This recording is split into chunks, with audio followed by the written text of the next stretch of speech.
రాష్ట్ర ప్రభుత్వం చేపట్టిన ప్రజాపాలన విజయోత్సవాల్లో భాగంగా సిరిసిల్ల పురపాలక సంఘం ఆధ్వర్యంలో స్థానిక అంబేద్కర్ చౌక్ నుండి గాంధీ చౌక్ వరకు నిర్వహించిన ప్రజాపాలన విజయోత్సవ ర్యాలీని పురపాలక సంఘం ఆధ్వర్యంలో జిల్లా ఏరియా హాస్పిటల్లో మున్సిపల్ పారిశుద్ధ్య కార్మికుల కోసం ప్రత్యేకంగా ఏర్పాటు చేసిన ఉచిత ఆరోగ్య కంటి పరీక్షల వైద్య శిబిరాన్ని మున్సిపల్ చైర్మన్ జిందం కళా చక్రపాణి ముఖ్య అతిథిగా హాజరై ప్రారంభించారు. ఈ సందర్భంగా మున్సిపల్ చైర్మన్ మాట్లాడారు.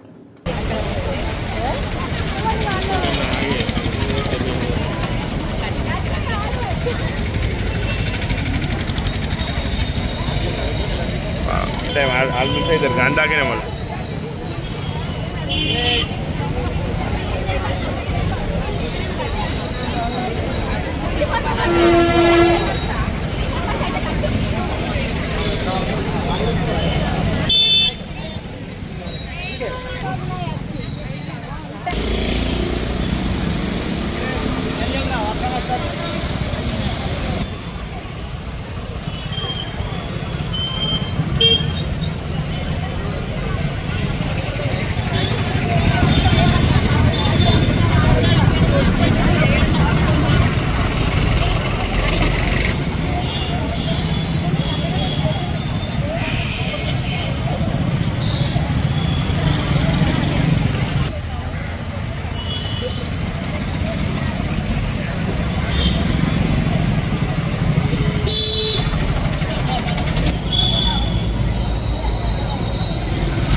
మేడం సూపర్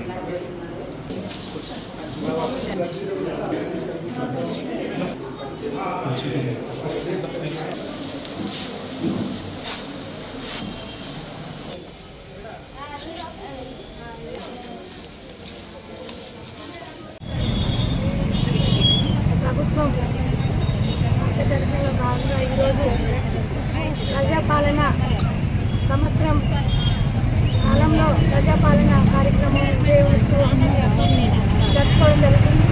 ఈ కార్యక్రమంలో మరి గౌరవ మున్సిపల్ కమిషనర్ గారు, గౌరవ కౌన్సిలర్ సభ్యులు, నిర్మల్ షాపు అందరూ కూడా పాల్గొనడం జరిగింది. ఎందుకంటే కానీ ప్రభుత్వం అంటే ఏ ప్రభుత్వాలైనా కూడా ప్రజల సంక్షేమమే విజయంగా కూడా ప్రజల బాగోగులే కూడా ఏ ప్రభుత్వాలైనా చేస్తాయి. కాబట్టి ప్రభుత్వానికి సిరిసిల్ల పట్టణం ప్రజల పక్షాన, పాలకవర్గం పక్షాన విజయోత్సవ శుభాకాంక్షలు కూడా తెలుపుకుంటున్నాను.